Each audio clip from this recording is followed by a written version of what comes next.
decision of going back? What I did for the first time today was I came up from Kuldabad. I walked down the mountain, which I'd never done before. I found the path and came and got the view down from the top, which is unbelievable. I recommend it to anyone that wants to. How was that discover. experience? Extraordinary, and I've never seen that before.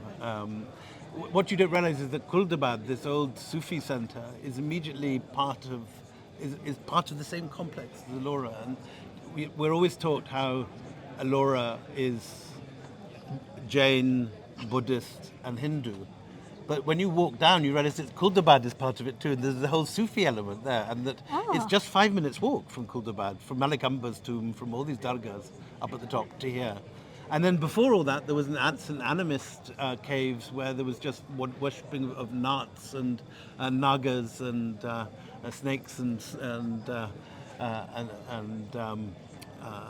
water sprites and so on. So we are talking centuries of continuity, So not continuity just and Hinduism, Buddhism, but a lot more Sufism as well. And then, another extraordinary thing which I hadn't known and saw for the first time today, the last caliph of the Ottoman Empire had a tomb built on a hill just over here. In the end, he didn't get buried in it because he died in wartime Paris during the Nazi occupation. So the tomb is there, but his body isn't in it. But it just is a measure of how this site has been holy for so many different peoples, for so many different religions over such an extraordinary span of time.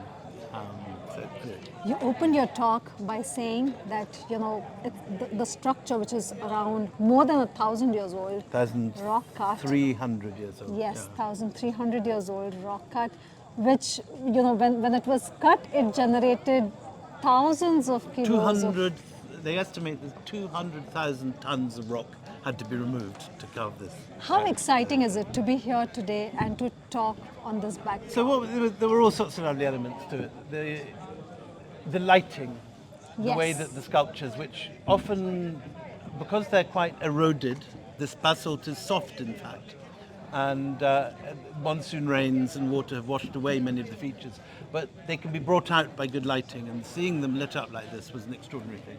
Plus, I love the music and I love the dance. I was worried that just the spoken word couldn't compete with the wonders that we had before. So anyway, that's the job I had to do. That was still enthralling enough. The fact that we could come here, witness Ellora. We are also going to go to Ajanta, but witness history. As we walked a few steps, we've crossed a few. At least 100 years, because we have seen the Kailash temple here, and then we see the caves there.